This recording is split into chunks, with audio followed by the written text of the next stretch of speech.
Shri Krishna Parabrahmane Namaha.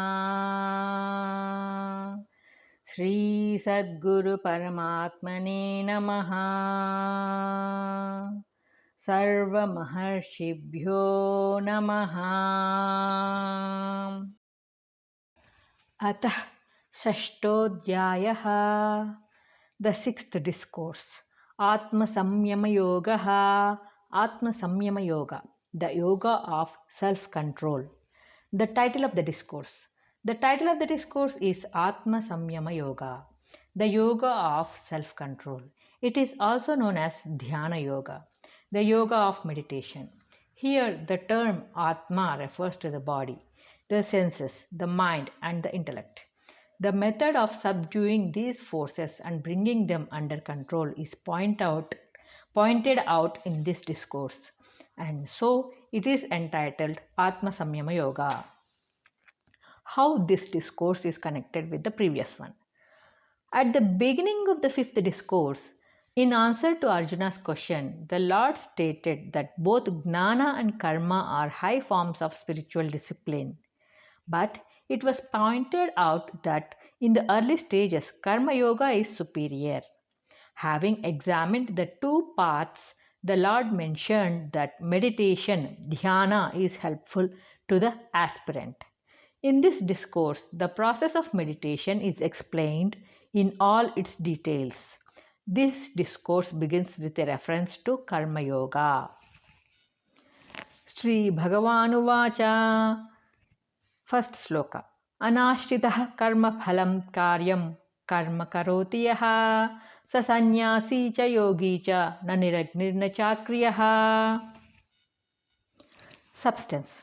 He who performs the prescribed duty without depending on the fruits of work is a sannyasi and a yogi, and not he who gives up the worship of fire and who remains without action. Commentary. Some people think that one who wears the oar robes is a sannyasi. Others think that one who lives in solitude in a mountain cave, having given up all work, is a yogi. These are external things only. No one can claim to be a sannyasi or yogi by these external conditions. The inner impurities of the mind should be cleared, attachment should be given up, desire for enjoyment should be relinquished. Inner purification comes first and then only external renunciation. It is only then that one might rightly be recognized as a sannyasi or yogi. The real attributes of a perfected sage are performance of prescribed duties and action without desire for the fruits of action. Freedom from attachment of any kind is the sine qua non of a sannyasi. Desireless performance of good work is the mark of a yogi. The Lord emphatically condemns the idlers and pretenders who are neither useful citizens nor enlightened guides of the community. Duty prescribed by the Shastras is the action where qualified by the condition that it should conform to the laws of Dharma. What is contrary to Dharma is not advisable. Karyam. Righteous deeds, and these also performed without desire to enjoy the fruits, is the law of action. Anyone who acts according to this law is indeed a sannyasi, and he attains the highest reward of liberation. The difference in caste or ashrama is not mentioned here. The fulfillment of the conditions of dharma and non-attachment are the only characteristics of sannyasa or yoga. Question. Who is a sannyasi and yogi? Answer. He who performs his prescribed duties without attachment is a sannyasi and a yogi, and not he who gives up the sacrificial fire and leads an idle life of inaction. The principle behind sannyasa and yoga is the same. Second sloka. Yam sannyasamiti prahuhu yogam tam vidhi pandava naha hasanyasta sankalpo yogi bhavati kaschana. Substance. O Arjuna, that which is called sannyasa, know that to be yoga also. No one who has not given up desire can ever become a yogi. Commentary. By sharp discrimination between the self and the non self, the Jnana Yogi rejects Anatma, non self, and establishes himself in the Supreme Reality. The Karma Yogi acts without any feeling of doership, without desire, without the sense of I and mine, and surrenders his work with its fruits to God. So, acting, he lives in supreme reality. The Jnana Yogi follows the path of introspection into himself by eliminating the senses of the mind and the external world. The Bhakti Yogi has no relish for anything in the world and he contemplates the Lord, repeating his name, singing his glories, and thus lives in bliss and blessedness. In this way, whatever path man may follow jnana, karma, bhakti, dhyana. The inner principle is the same, that is, the rejection of insentient material things. Besides this, the life in the divine is implicit in all these yogas. That is why the Lord teaches that sannyasa and yoga are the same in their goal and aim.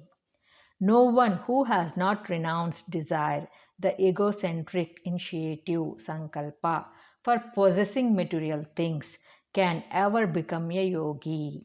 Without the renunciation of desire, to live an idle and aimless life is neither sannyasa nor yoga. Question. Are sannyasa and yoga different? Answer. No. What is called sannyasa is the same as yoga. Question. When does a man become a yogi? Answer. Only when he gives up desire and attachment does he become a yogi. In the initial stages of sadhana, karma, action is necessary. Third sloka.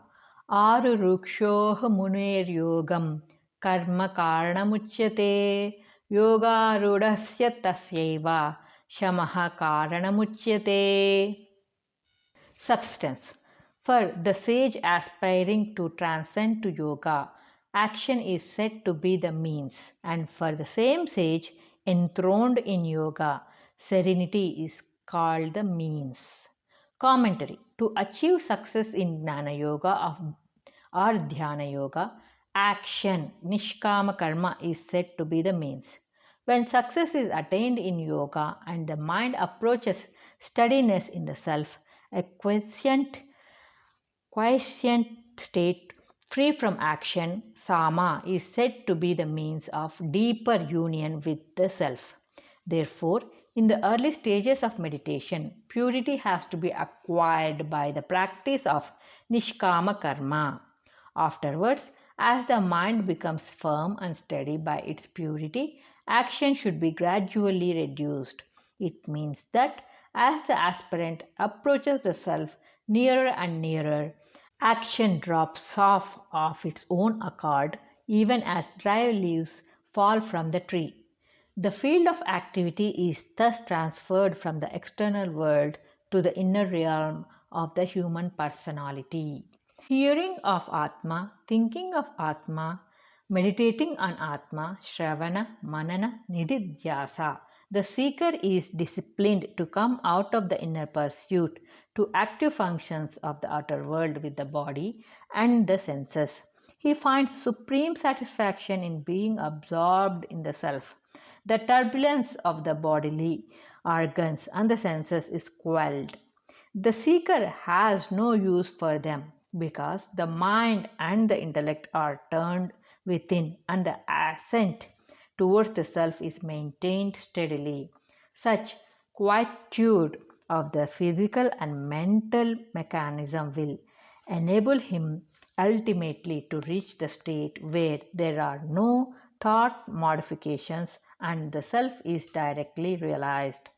Let the seekers understand the position correctly. Hasty attempts to go into meditation will be of no avail. The mind rarely falls quiet for the common man. the inherent vasanas pull him out into the external world of action. It requires great effort to purify the mind before it can attain a calm and peaceful state when meditation becomes possible. So, the seeker should first engage himself in righteous and devotional acts. Otherwise, he remains dull and inactive. And dullness of brain is certainly not meditation. Meditation is an intensely active state when all the energies of man are gathered together and centered in the one thought of the self. To stop action by force and drive the mind by violent effort would unhinge the personality and render it more restless and distracted. When the wound is healing, a layer of skin covers it. But if one scratches it away before the wound is completely cured, it causes another blister. The layer should drop off naturally. So, also, all actions are reduced by a natural process when the mind gathers momentum in its upward pursuit of the self. The path of progress may be divided into three stages. First, the aspirant who is seeking for yoga comes under the first stage, the high school course. Second, the second stage is reached when meditation becomes possible by the purity of the mind, graduate course. Third, undisturbed absorption in the self is the final stage, postgraduate course. So the progress is gradual, not sudden and violent. First, through Nishkama Karma, the mind should be purified. Then, the practice of meditation should start. Then, meditation should become deeper and deeper till the self is realized. As a man reaches the third stage, all actions appear burdensome, and his only aim would be to get firmly established in the self. He is the Yogarudha,